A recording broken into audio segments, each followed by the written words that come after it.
శ్రీమాత్రే నమః శ్రీమాత్రే నమః శ్రీమాత్రే నమః. నమస్కారం అండి అందరికీ. Welcome to my YouTube channel Shri Manju spiritual. మనము లలితా సహస్రనామ స్తోత్ర నామాలకు ప్రతిపదార్థాలు తెలుసుకుంటున్నాం కదా, శ్రీమాత్రే నమః. కానీ అంతకంటే ముందు మీరు గనక నా ఛానల్ని సబ్స్క్రైబ్ చేసుకోకపోతే వెంటనే సబ్స్క్రైబ్ చేసుకొని పక్కనే ఉన్న బెల్ ఐకాన్ని నొక్కి ఆల్ సెలెక్ట్ చేసుకుంటే మేము ఇలాంటి వీడియోస్ అప్లోడ్ చేయగానే ముందుగా మీకు నోటిఫికేషన్ వస్తుంది. అలాగే వీడియో ఎక్కడ కూడా స్కిప్ చేయకుండా చూస్తే మేము ఏం చెబుతున్నామో మీకు పూర్తిగా అర్థమవుతుంది.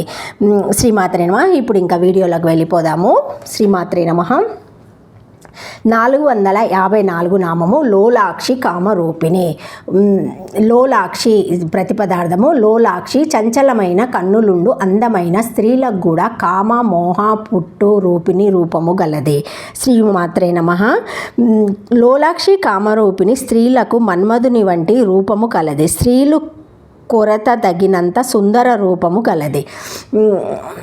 ఈ నామాన్ని లోలాక్షి కామరూపిణి అనే విధంగా 2 నామాలుగా చెప్పే పద్ధతిని అనుసరించేవారు కూడా ఉన్నారు. కానీ ముందు 796వ నామంగా కామరూపిణి అనే నామము మళ్ళీ వస్తుంది. ఇప్పుడు లోలాక్షి కామరూపిణి అని విడదీస్తే కామరూపిణి నామము పునరుక్తం కాబడుతుంది.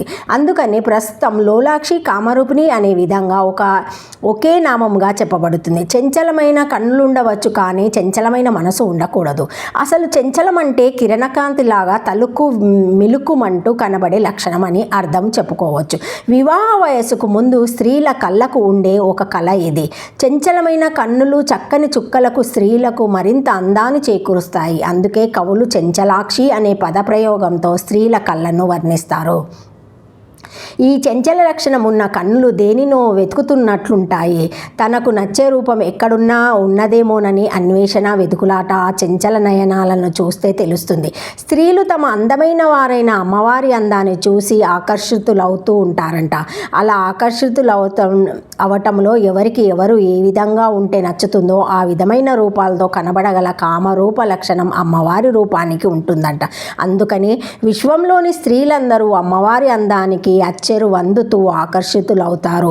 ఈ విధంగా స్త్రీలని మోహింపచేయగల రూపం అమ్మవారిది.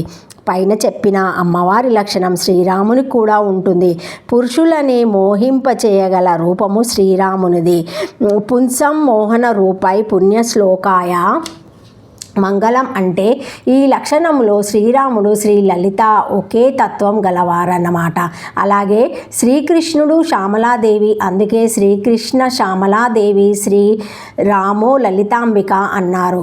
కామరూపిణి అనే సమాసానికి ఏ దృష్టితో చూస్తే ఆ దృష్టితో కనబడుతుంది. పెళ్ళైన వారికి ప్రపంచం పచ్చని తోరణాల్లాగాను, ఆపదలో ఉన్నవారికి అదే ప్రపంచం తగలబడి పోతున్నట్లుగాను ఉంటుంది కదా అనే అర్థం కూడా చెప్పుకోవచ్చు. చెంచలాక్షులను కూడా మోహింపచేయు మనోహర రూపం గలది. ఏ దృష్టితో చూచేవారికి ఆ దృష్టితో కనబడుతుంది. ఈ నామాన్ని మనం ఇలా అర్థం చేసుకోవాలి. శ్రీమాత్రే నమః.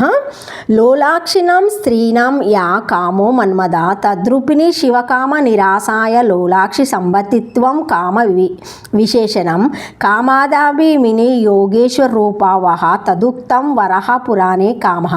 క్రోధాస్తత లోభో మదో మోహిచాంచ పంచమ మాచర్యం షష్టమిత్తుహవు పైశూన్యం సప్తమం తదా అసూయతష్టం జ్యేష్ఠాయ ఇత్యద అష్టమాతర కామం యోగేశ్వరం విధి క్రోధం మహేశ్వరం తదా లోభేస్తు వైష్ణవి ప్రోక్త బ్రాహ్మణి మద ఏవచ మోహస్వహయంభూ కళ్యాణి మాచర్యం చంద్రజం విదు యమదండధరా దేవి పైశూన్యం స్వామేవ చ అసూయ చ వరహాఖ్య ఇత్యతే పరికీర్తత ఇది. శ్రీమాత్రే నమః.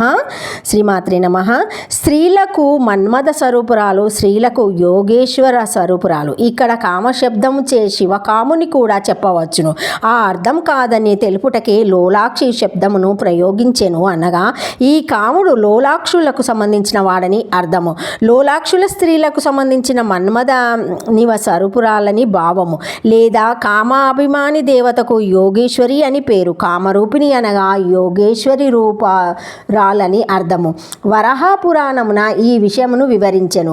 కామము, క్రోధము, లోభము, మదము, మోహము, మాత్సర్యము, పైశూన్యము, అసూయ ఈ 8 అష్టమాతలను చెప్పి వీనిలో కామములకు యోగీశ్వరి అని తెలిపెను. క్రోధమునకు మహేశ్వరి, లోభమునకు వైష్ణవి, మదమునకు బ్రహ్మిణి, మోహమునకు స్వయంభూ, మాత్సర్యమునకు కళ్యాణి, పైశూన్యమునకు యమదండధరాదేవి, అసూయకు వరాహ అను గుణముల నామముల దేవతలు వివరింపబడినాయి.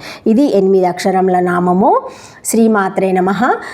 శ్రీమాత్రే నమః. Thank you for watching my video. Please like, share, comment, subscribe to my channel. మరిన్ని వీడియోస్తో మళ్ళీ కలుస్తానండి. ఈ వీడియో మొదటిసారి ఎవరైనా చూసి ఉంటే తప్పకుండా లైక్ చేసి సబ్స్క్రైబ్ చేసుకోగలరు. ఏమైనా కామెంట్స్ ఉంటే కూడా పెట్టగలరు. Thank you.